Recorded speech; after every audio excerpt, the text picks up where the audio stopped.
So we are here at Street George's Church, which is just up the road from Norwood Marita High School Middle Campus, which is our school. The person we have chosen to highlight in our dot is Mary Penfold.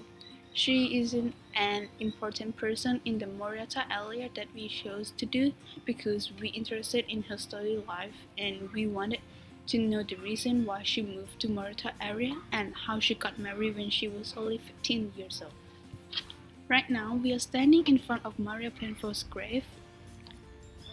Mary was an important person for the Moriata area because Mary's management of the Marquis estate and her skills in viticulture and blending land ultimate development of Penfold's wines.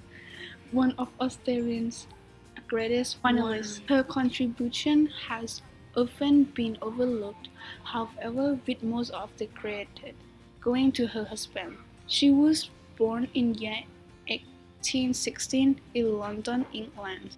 She married in the year 1835. She married medical student Christopher Rawson Penfold, who was training to be a doctor when he was 24 years old and she was only 15 years old. The first few years, Mary Christopher ran into some financial difficulties, so they decided to start the new life with their daughter, Georgie, by move to Adelaide on 18 June 1844 when she was only 28 years old. The beginning of their Penfold wines. The Penfold found the Marquis soils to be fertile and easy to cultivate, and they planted a variety of crops, including some French grapevine ones, cutting that they had cutting with them from England. Her husband attached great importance to the medicinal properties of red wine, and she produced a wine tonic for the treatment of patients with anemia. And they found out that the product that they made was easy to produce and also sold well. They increased their grave situation.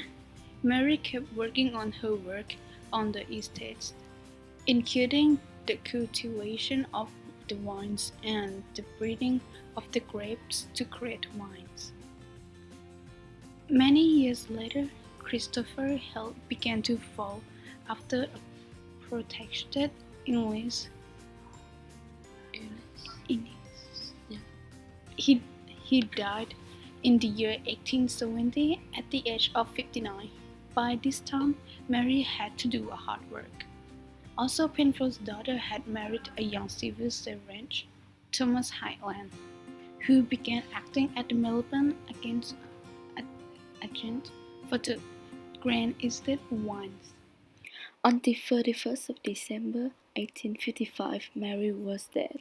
If they are still alive, they would expand their business of wine and their descendants would be well known in Adelaide.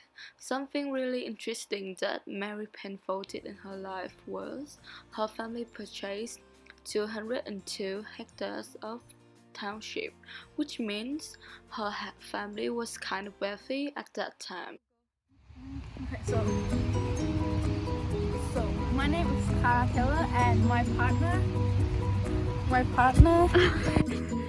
Hi, I'm cameraman woman. Yeah.